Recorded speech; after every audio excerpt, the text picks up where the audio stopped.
Persuasion by Jane Austen. Chapter 2. Mr. Shepherd, a civil, cautious lawyer who, whatever might be his hold or his views on Sir Walter, would rather have the disagreeable prompted by anybody else, excused himself from offering the slightest hint, and only begged leave to recommend an implicit reference to the excellent judgment of Lady Russell, from whose known good sense he fully expected to have such resolute measures advised as he meant to see finally adopted. Lady Russell was most anxiously zealous on the subject, and gave it much serious consideration. She was a woman rather of sound than of quick abilities, whose difficulties in coming to any decision in this instance were great, from the opposition of two leading principles. She was of strict integrity herself, with a delicate sense of honour, but she was as desirous of saving Sir Walter's feelings, as solicitous for the credit of the family, as aristocratic in her ideas of what was due to them as anybody of sense and honesty could well be. She was a benevolent, charitable good woman, and capable of strong attachments, most correct in her conduct, strict in her notions of decorum, and with manners that were held a standard of good breeding. She had a cultivated mind, and was, generally speaking, rational and consistent, but she had prejudices on the side of ancestry. She had a value for rank and consequence, which blinded her a little to the faults of those who possessed them. Herself the widow of only a knight, she gave the dignity of a baronet all its due, and Sir Walter, independent of his claims as an old acquaintance, an attentive neighbour, an obliging landlord, the husband of her very dear friend, the father of Anne and her sisters, was, as being Sir Walter, in her apprehension, entitled to a great deal of compassion and consideration under his present difficulties. They must retrench. That did not admit of a doubt. But she was very anxious to have it done with the least possible pain to him and Elizabeth. She drew up plans of economy. She made exact calculations, and she did what nobody else thought of doing. She consulted Anne, who never seemed considered by the others as having any interest in the question. She consulted, and in a degree was influenced by her, in marking out the scheme of retrenchment which was at last submitted to Sir Walter.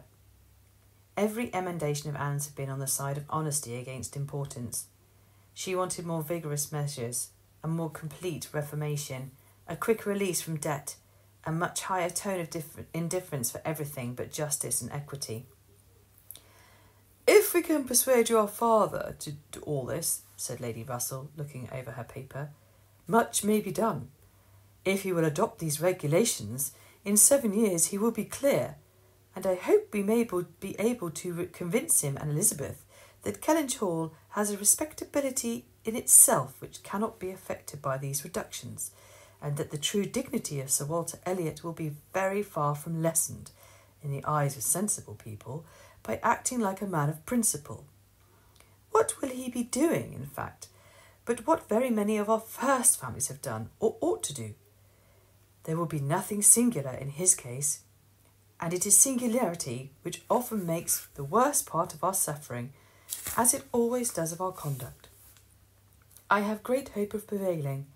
We must be serious and decided, for after all the person who has contracted debts must pay them, and though a great deal is due to the feelings of the gentleman and the head of a house like your father, there is still more due to the character of an honest man."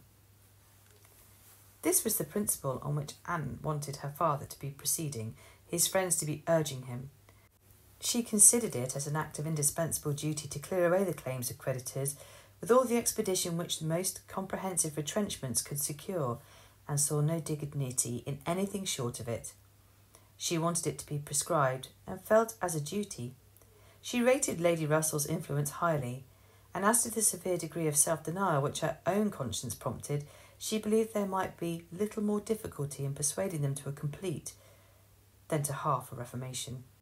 Her knowledge of her father and Elizabeth inclined her to think that the sacrifice of one pair of horses would be hardly less painful than of both, and so on, through the whole list of Lady Russell's too gentle reductions. How Anne's more rigid requisitions might have been taken is of little consequence. Lady Russell's had no success at all, could not be put up with, were not to be borne. "What, every comfort of life knocked off? Journeys, London, servants, horses, table, contractions and restrictions everywhere. to live no longer with the decencies of even a private gentleman. No, he would sooner quit Kellynch Hall at once than remain in it on such disgraceful terms. Quit Kellynch Hall? The hint was immediately taken up by Mr. Shepherd, whose interest was involved in the reality of Sir Walter's retrenching, and who was perfectly persuaded that nothing would be done without the change of abode. Since the idea has been started in the very quarter which ought to dictate, he had no scruple, he said, in confessing his judgment to be entirely on that side. It did not appear to him that Sir Walter could materially alter his style of living in a house which had such a character of hospitality and ancient dignity to support. In any other place Sir Walter might judge for himself, and would be looked up to as regulating the modes of life in whatever way he might choose to model his household. Sir Walter would quit Kellynch Hall, and after a very few days more of doubt and indecision, the great question of whither he should go was settled, and the first outline of this important change made out. There had been 3 alternatives: London, Bath, or another house in the country. All Anne's wishes had been for the latter, a small house in their own neighbourhood, where they might still have Lady Russell's society, still be near Mary, and still have the pleasure of sometimes seeing the lawns and groves of Kellynch, was the object of her ambition. But the usual fate of Anne attended her, in having something very opposite from her inclination fixed on. She disliked Bath, and did not think it agree with her, and Bath was to be her home. Sir Walter had at first thought more of London, but Mr. Shepherd felt that he could not be trusted in London, and had been skilful enough to dissuade him from it, and make Bath preferred. It was a much safer place for a gentleman in his predicament. He might there be important at comparatively little expense. 2 material advantages of Bath over London had of course been given all their weight: its more convenient distance from Kellynch, only 50 miles, and Lady Russell spending some part of every winter there, and to the very great satisfaction of Lady Russell, whose first views on the projected change had been for Bath, Sir Walter and Elizabeth were induced to believe that they should lose neither consequence nor enjoyment by settling there. Lady Anne felt obliged to oppose to her dear Anne's known wishes. It would be too much to expect Sir Walter to descend into a small house in his own neighbourhood. Anne herself would have found the mortifications of it more than she foresaw, and to Sir Walter's feelings they must have been dreadful. And with regard to Anne's dislike of Bath, she considered it as a prejudice and mistake arising, first, from the circumstance of her having been 3 years at school there after her mother's death, and secondly, from her happening to be not in perfectly good spirits the only winter which she had afterwards spent there with herself. Lady Russell was fond of Bath, in short, and disposed to think it must then suit them all. And as to her young friend's health, by passing all the warm months with her at Kellynch Lodge, every danger would be avoided, and it was, in fact, a change which must do both health and spirits good. Anne had been too little from home and too little seen. Her spirits were not high. A larger society would improve them. She wanted her to be more known. The undesirableness of any other house in the same neighbourhood for Sir Walter was certainly much strengthened by one part, and a very material part of the scheme, which had been happily engrafted on the beginning. He was not only to quit his home, but to see it in the hands of others, a trial of fortitude, which stronger heads than Sir Walter's have found too much. Kellynch Hall was to be let. This, however, was a profound secret, not to be breathed beyond their own circle. Sir Walter could not have borne the degradation of being known to design letting his house. Mr. Shepherd had once mentioned the word advertise, but never dared approach it again. Sir Walter spurned the idea of it being offered in any manner, forbade the slightest hint of being dropped of his having such an intention, and it was only on the supposition of his being spontaneously solicited by some most exceptionable applicant on his own terms and as a great favour that he would let it at all. How quick come the reasons for approving what we like! Lady Russell had another excellent one at hand for being extremely glad that Sir Walter and his family were to remove from the country. Elizabeth had been lately forming an intimacy which she wished to see interrupted. It was with the daughter of Mr. Shepherd, who had returned after an unprosperous marriage to her father's house with the additional burden of 2 children.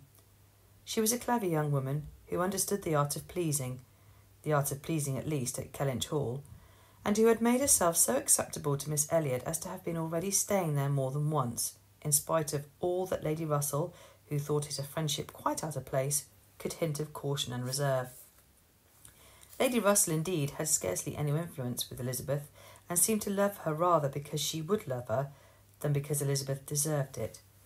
She had never received from her more than outward attention, nothing beyond the observances of complaisance, and had never succeeded in any point which she wanted to carry against previous inclination. She had been repeatedly very earnest in trying to get Anne included in the visit to London, sensibly open to all the injustice and all the discredit of the selfish arrangements which shut her out, and on many lesser occasions had endeavoured to give Elizabeth the advantage of her own better judgment and experience. But always in vain. Elizabeth would go her own way, and never had she pursued it in more decided opposition to Lady Russell than in this selection of Mrs. Clay, turning from the society of so deserving a sister to bestow her affection and confidence on one who ought to have been nothing to her but the object of distant civility. From situation, Mrs. Clay was, in Lady Russell's estimate, a very unequal, and in her character she believed a very dangerous companion, and a removal that would leave Mrs. Clay behind and bring a choice of more suitable intimates within Miss Elliot's reach was therefore an object of first-rate importance.